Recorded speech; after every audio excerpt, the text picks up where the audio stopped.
Seigneur, ce matin, tu es célébré à travers le monde entier, dans l'église sur la terre. Glorifie Seigneur, notre roi. Un jour dans ta présence, au lieu de vie d'ailleurs. Seigneur, ce monde nous bénisse, parce que nous sommes des toi qui es le Saint des Saints.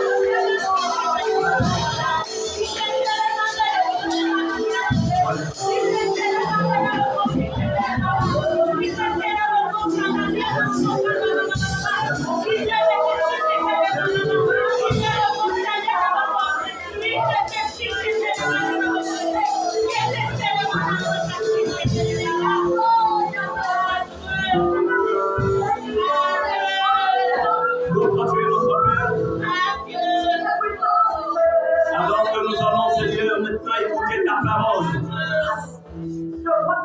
je viens prendre autorité sur cet espace. Je déclare ce matin dans le nom puissant de Jésus qu'aucun esprit méchant ne peut prévaloir en ce lieu. Je déclare que aucune œuvre des ténèbres ne peut prévaloir au nom de Jésus. Je marche ce matin sur les serpents et les scorpions, sous toute la puissance de l'ennemi. Je déclare que rien ne peut nuire à quiconque en ce lieu.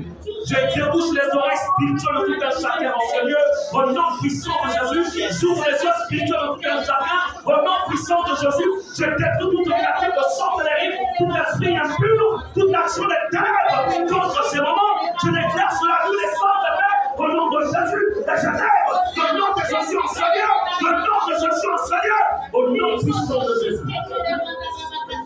Je réponds dans cette salle le sang de Jésus. Le sang de Jésus est écrit. Ils ont gagné à cause du sang de l'agneau et de la parole de leur témoignage. Au nom puissant de Jésus. Merci Seigneur. Que nous soit ainsi. Au nom de Jésus. Amen. Que les chrétiens veillent sur sa parole. Acclamons le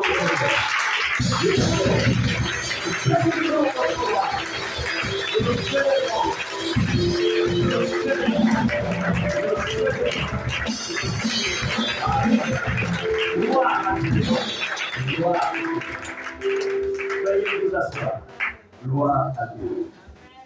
Hallelujah. Praise His name. The name of the Lord. Alléluia. Bénissons le Seigneur pour sa présence au milieu de nous. Ça fait toujours du bien de nous retrouver dans la maison de notre roi. On dit l'Écriture, un jour renoncé par vie vaut mieux que 1000 ailleurs. La meilleure version dit un jour dans sa présence vaut mieux que 1000 ailleurs. Je voudrais ici saluer tous ceux qui nous visitent pour la première fois. Vous avez été invités ou vous avez été conduits par l'Esprit et vous avez vivement désiré être avec nous ce matin. Vous pouvez nous faire un signe de la main, nous voulons vivement vous saluer, vous souhaiter la bienvenue parmi nous. Alléluia. Gloire à Dieu. Gloire à Dieu.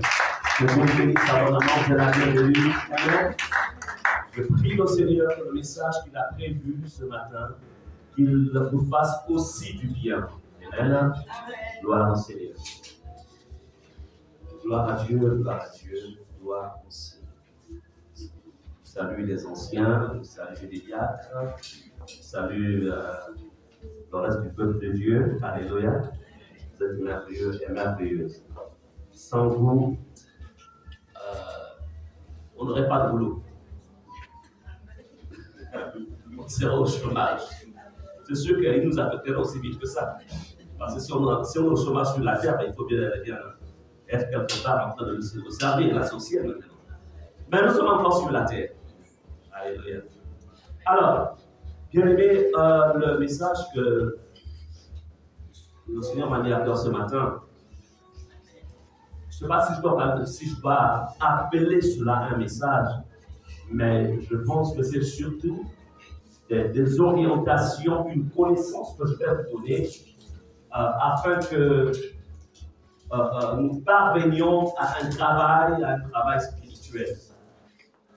J'aime toujours dire que, en fait, quand on vient à Christ, on doit voir en fait des résultats de notre foi en Jésus. Alléluia. Vous savez, moi j'ai accepté Jésus, j'ai l'habitude de vous le dire. Hein. J'ai accepté Jésus, j'étais jeune. Vous savez, le jeune, généralement, il pense que souvent Dieu, ce sont les choses des gens de 50 ans. C'est-à-dire que tu as déjà, comme on disait à l'époque, je ne sais pas si l'expression existe encore, on disait rouler sa bosse, je ne sais pas si ça existe encore en notre temps. Mais à notre époque, c'était une expression. Bon. Mais voyez-vous, dans ma jeunesse, cette jeunesse-là, j'avais 21 ans. Quand j'ai rencontré Jésus, je ne dis pas quand j'étais religieux. Quand j'ai rencontré le Fils de Dieu, je l'ai rencontré. Et quand on est dans la vingtaine, on a toute la vie en soi. On a toute la vie, toute la vie selon ce monde. Mais voyez-vous, ceux qui avaient fait en sorte que je me détache des plaisirs de ce monde, tous ceux qui rattachent le cœur des jeunes aujourd'hui, c'est parce qu'en fait, Jésus, je l'avais expérimenté. En fait, dans un premier temps, j'ai vu Jésus dans la vie des autres jeunes. Je vous assure que si, imaginons que c'était comme chaque membre qui vient m'évangéliser, alors que j'avais 20 ans, j'ai dit, mon papa, je crois à ce que tu me dis, mais laisse-moi d'abord vivre. Est-ce que vous comprenez? Il m'aurait dit, oui, tu sais, mon fils, tu sais, Jésus, tu sais. Je dis, c'est normal, tu as vécu ta vie. C'est normal que tu penses maintenant à Dieu. Mais en ce temps-là, ce n'était pas des personnes âgées, c'était des jeunes comme moi, je vais dire. Plus jeunes que moi encore. 16 ans, 15 ans, vie transformée. My God. Jésus a été une réalité. Amen. Dans la vie de ces personnes.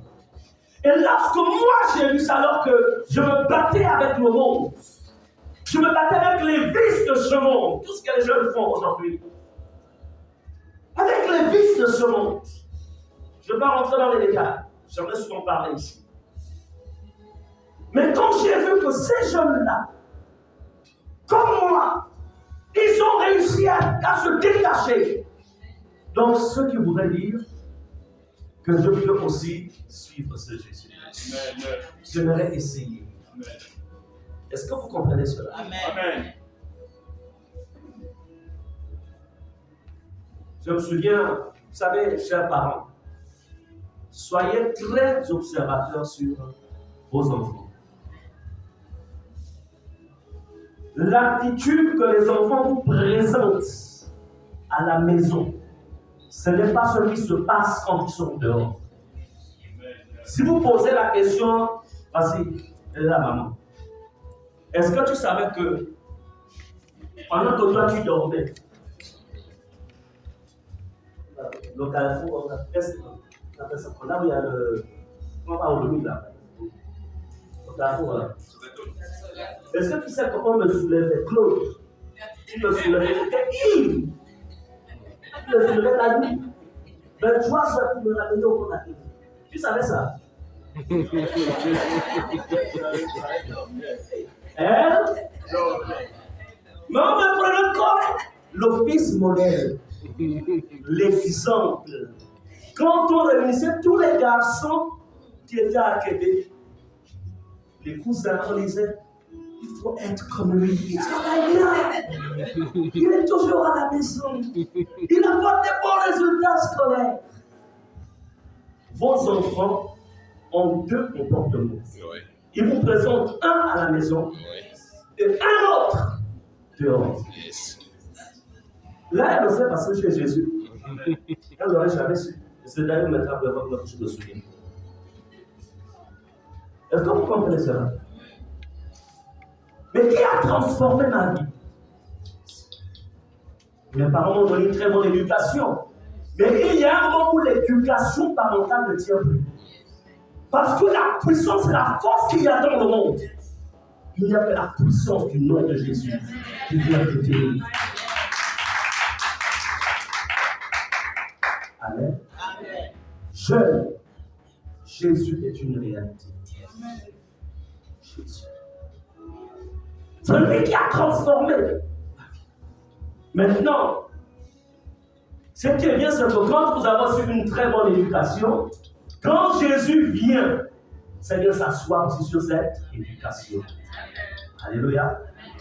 Donc, on doit continuer à éduquer, mais tout en ajoutant Jésus. Alléluia. Pourquoi je vous parle de cela? Parce qu'en fait, je voudrais vous dire que le message que Dieu m'a donné ce matin s'intitule « De la malédiction à la bénédiction ». De la malédiction à la bénédiction.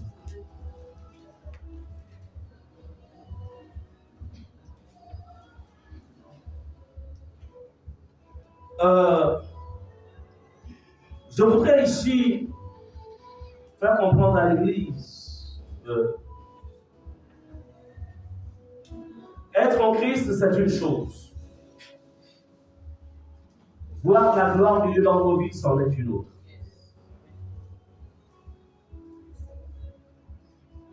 Venir à l'Église, écouter la parole de Dieu, ce sont des informations qui vous sont données. Mais si ces informations ne sont pas exploitées, ça vous sert à rien. J'ai fait l'ABC de l'informatique. On m'a enseigné Excel, on m'a enseigné beaucoup de choses. Mais moi, ce qui m'intéressait, c'était quoi? C'était Word, c'était toujours saisir, etc. Si vous me posez la question aujourd'hui, est-ce qu'on va pouvoir faire une question? Je ne connais pas. Parce que ça, c'est pas ce que je voulais.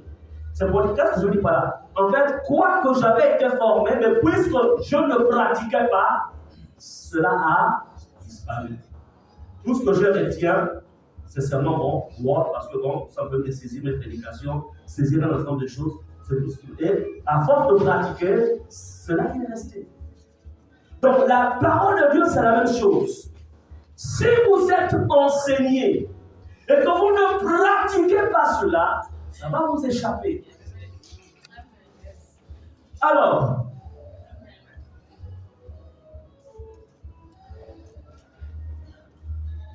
vous savez, moi je pense que la vie chrétienne, ce n'est pas une théorie. C'est quelque chose de réel. Ce n'est pas parce que X a dit ceci, Y a dit cela, mais est-ce que Moi-même, je l'ai expérimenté. Parce qu'il y a des réalités que les gens vivent. Et ces réalités, lorsqu'on voit les Écritures, on va se dire, mais c'est la vérité ça. Beaucoup de chrétiens pensent que la malédiction ne peut pas les combattre, ne peut pas agir contre leur vie. Mais nous allons voir la parole de Dieu. C'est pourquoi je parle de la, je le dis, c'est partir de la malédiction à la bénédiction. Tu peux prier, tu peux lire la Bible, tu peux même jeûner, mais cependant, une malédiction peut parcourir, peut te poursuivre dans bien des domaines de ta vie. Pourquoi? Soit parce qu'il te manque la connaissance, soit tu as la connaissance, mais tu n'as pas travaillé contre ça. Vous pouvez avoir une clé, vous êtes chez vous, vous oubliez de fermer la porte à clé, vous êtes visité par un voleur, le voleur entrera dans votre maison, pas parce que vous n'avez pas la clé de votre porte, mais vous avez oublié de verrouiller la porte. Est-ce que nous sommes d'accord? Amen. Le pouvoir et l'autorité qui nous a été donné par notre Maître Jésus, ce pouvoir, si tu ne l'exerces pas, il reste caduc. Amen. Amen. Ce pouvoir reste caduc, sans effet. Et tu vivras comme le commun des mortels. Pourquoi? Parce que tu n'utilises pas le pouvoir qui t'a été donné. Prenons un peu l'exemple, écoutez, que dit la Bible? Nous avons une promesse qui dit, vous serez la tête et non la queue. Bon, si je dis ici que ceux qui sont tous la tête dans le domaine de leur vie, levez la main. Vous êtes tous la tête. C'est-à-dire que vous expérimentez, vous êtes la tête, levez la main. Tout le monde qui expérimente dans tous les domaines, vous êtes la tête. Amen. Bon, il n'y a plus de main. Une deuxième main. Alléluia. Cette parole, elle est vraie. Mais tout le monde ne l'expérimente pas. Il y a des domaines où certains sont la tête, il y a d'autres où ils sont encore la tête. Est-ce parce que la parole n'est pas vraie? Elle est vraie. Mais entre ce qui est dit et l'expérience, ça prend du. Amen, amen. Alors, bien aimé, je voudrais, c'est-à-dire que à la fin de ce travail, de ce message, nous devions traiter contre les malédictions qui agissent et qui combattent la vie des enfants de Dieu. Si nos vies, si les gens ne voient pas la gloire de Dieu dans nos vies, les gens auront du mal à nous suivre. Les gens suivent des vainqueurs. Les gens suivent des vies qui ont réussi. Quand on n'a pas vu la réussite dans la vie de quelqu'un, les gens auront du mal à croire